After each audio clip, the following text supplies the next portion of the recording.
มื้อนี้เนาะพวกเฮากลุ่ม5จะมานำเสนอเกี่ยวกับบริษัทท่องเที่ยวของพวกเฮานั่นก็คือบริษัทลามัว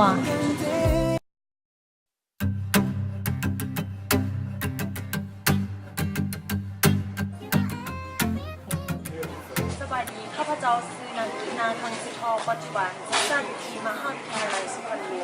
คณะเศรษฐศาสตร์และการท่องเที่ยวสาขาบริหารการท่องเที่ยวปีที่3เขียนว่ามึงสบายดีน้องเอมมีชื่อว่านางมุกดามหาจิตปัจจุบันเรียนอยู่สาขาบริหารการท่องเที่ยวปี3คณะเศรษฐศาสตร์และการท่องเที่ยว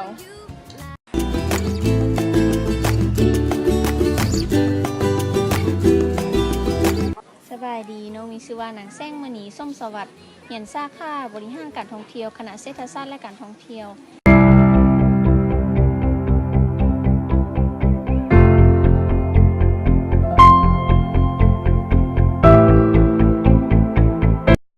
สบายดี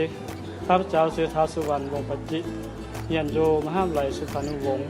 คณะเศรษฐศาสตร์และการท่องเที่ยวสาขาบริหารการท่องเที่ยว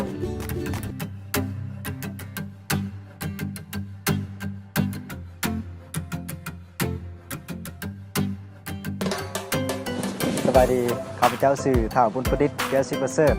เป็นนักศึกษาอยู่ที่มหาวิทยาลัยสุพรรณวงศ์คณะเศรษฐศาสตร์และการท่องเที่ยวสาขาบริหารการท่องเที่ยวห้อง3 TMG สบายดีข้าพเจ้าชื่อนางกินาคังสิทอเนาะในมื้อนี้ข้าพเจ้าจะมานำเสนอเกี่ยวกับบริษัทลามัวของพวกเรานั้นบริษัทลามัวของพวกเราได้สร้างตั้งขึ้นในวันที่9เดือน9ปี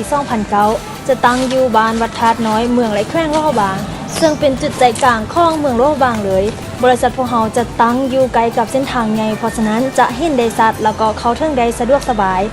บริษัทของเราพร้อมที่จะให้บริการกับทุกท่านและพร้อมที่จะให้คำปรึกษาพร้อมที่จะนำพาทุกท่านเที่ยวชมความสวยสดงามของเมืองโลกบางและความอัศจรรย์ดังกับสโลแกนของพวกเราที่ว่าท่องเที่ยวมั่นใจปลอดภัยสุขใจไปกับลามัวสบายดีน้องเอมมีชื่อว่ามุกดาน้องเอมจะมาว่าเกี่ยวกับความหมายของ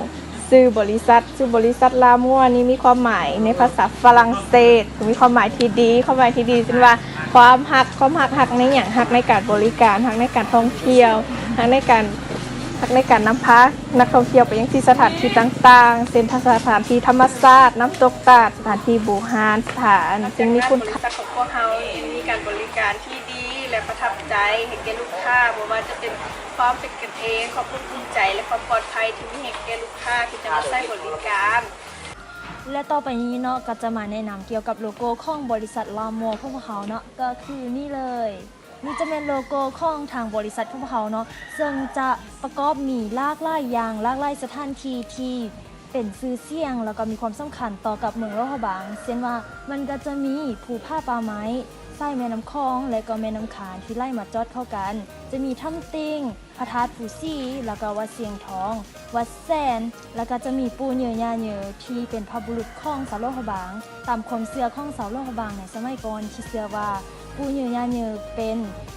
บุคคลที่ได้นำพาแสงสว่างกลับมาสู่พื้นแผ่นดินจึงเหตุให้เกิดในขณะนี้ข้าพเจ้าจะมาแนะนำเกี่ยวกับการบริการของบริษัทลามัวของพวกเราเนาะบริษัทลามัวของพวกเราจะเป็นในรูปแบบที่เป็นการท่องเที่ยวแบบเป็นซิตี้ทัวร์เนาะแล้วก็เปลี่ยนรูเกี่ยวกับ culture เนาะเป็นการท่องเที่ยวสำหรับวัฒนธรรมสำหรับการท่องเที่ยวในตัวเมืองแล้วก็เขาจะมีการท่องเที่ยวแบบแอดเวนเจอร์แล้วก็ซิปไลน์เนาะการบริการของพวกเขาจะเป็นการบริการแบบอบอุ่นและเป็นครอบครัวของพวกเขาเนาะท่านจะมั่นใจในการบริการของพวกเขาว่าจะมีความสุขความสบายใจไปกับพวกเขาบริษัทลามัวสบายดีวันนี้ข้าพเจ้าจะมาเล่าเกี่ยวกับการตลาดและสิทธิพิเศษของบริษัทลามัวของพวกเขาทางบริษัทลามัวของพวกเขาจะมีสิทธิพิเศษและส่วนลดแก่ลูกค้า 30% ในส่วนปีใหม่นี้สำหรับลูกค้าท่านใดที่จะมาใช้บริการของบริษัทของพวกเขาสมัครไว้วางใจได้เลยและทางบริษัทของพวกเขาให้บริการแก่ลูกค้าเป็นอย่างดีและเป็นกันเองเหมือนกับครอบครัวของพวกเขาเลยก็จะสบายดีข้าพเจ้าชื่อท้าวสุวรรณจะมาแนะนำเกี่ยวกับการสอบถามข้อมูลของบริษัทของพวกเราเนาะท่านสามารถ เลือกช่องทางได้ล่าช่องทางคือว่าท่านสามารถติดต่อมาทางอีเมล WhatsApp เว็บไซต์ตามนี่เลยเนาะตามข้าพเจ้าแนะนำให้นี่หรือว่าท่านสามารถเข้ามาบัวพันนำบริษัทของพวกเราได้โดยตรงเพื่อความว่องไวของท่าน ท่านจะประทับใจในการบริการของพวกเขาสุขใจมั่นใจและปลอดภัยไปกับพวกเขาบริษัท